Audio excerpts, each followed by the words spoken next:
My wife and I knew each other in high school. We weren't exactly what you would call high school sweethearts. Sure, we were friends, and we decided to give going on a date the good high school try. It's like the good college try, but with all of the extreme angst and inevitable doom of high school. So, of course, it went horribly, leading to us having a pretty terrible relationship our senior year of high school.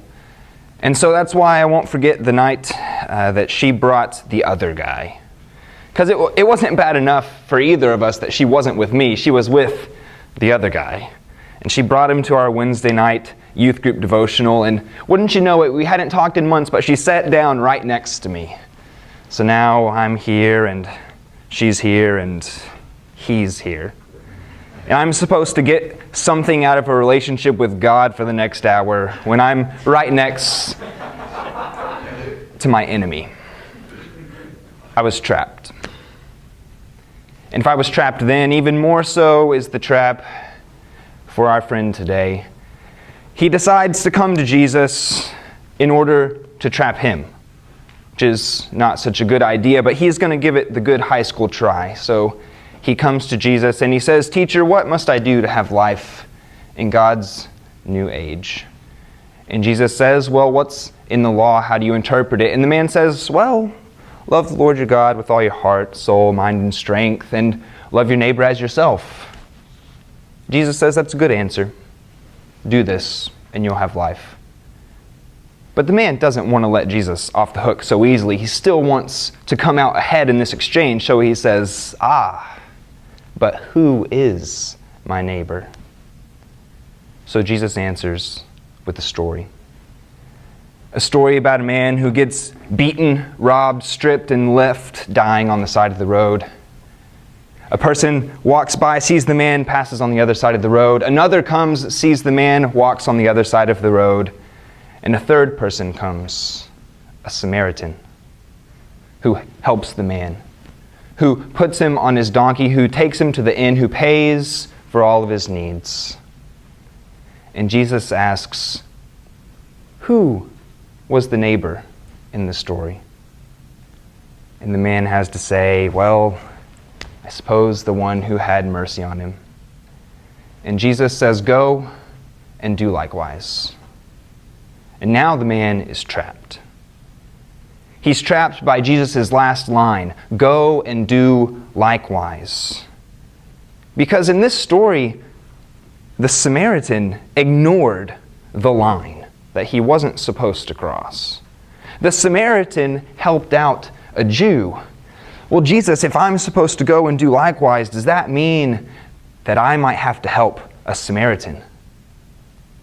Because this wasn't some minor Jew-Samaritan kind of disliking based on personality. No, the Samaritans were a poison, a blight. Their very existence was a black spot in history.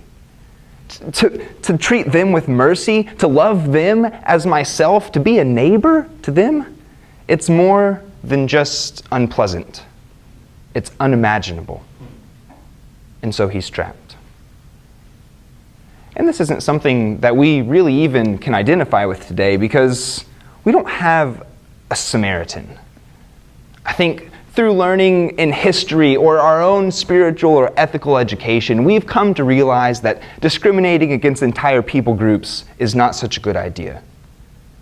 I would bet that's a place that all of us in this room have come to. This is an ecumenical gathering, after all. Surely that counts for something. But I'm afraid that our broad, general victories have come with a price. Because now we draw our lines a little more individually. They're a little more pernicious than that. Because I have plenty of people who I am proud to not call my neighbor. Do you want to know the kind of people that I know? I know people who like Taylor Swift. I know people whose IQ or apparent lack thereof makes them not worth my while. I know people who are avid supporters of my sports team's biggest rival. Don't even get me started on politics. I really don't. I don't like to talk about it, and if you do, I probably don't like you. My time here at ACU has taught me that seminary largely attracts people who I hope do missions halfway across the world from me. Or if they stay here, at least take a vow of silence. In the last year and a half or so, working with a 120-member congregation in small-town Texas has let me see enough backwards, antiquated, or even hostile theology to make me sick. But I'm sure none of you can identify with this at all. Please. In a culture where a child at Tech and a child at UT makes us have to buy a house divided banner, we are all too familiar with drawing lines. We know where our enemies are. We know where our Samaritans are.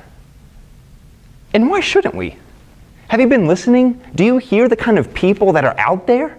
Of course we need these lines. To show mercy to them, to love them as I love myself, to be a neighbor to them. It's more than just unpleasant. It's unimaginable. But we also like to try to do what Jesus says. And so now we're trapped. At least we would be, if it wasn't for what God is doing. Because the man comes to Jesus wanting to know about life in God's new age, life in God's kingdom. And it is there where the Samaritan can cross all lines. God is working in ways that have no enemies. God is working in ways that have no enemy lines, no Samaritan distinctions. God's new age, God's kingdom is a place where we're not trapped, where we're free. Free to love without restriction. Free to be a neighbor to everyone.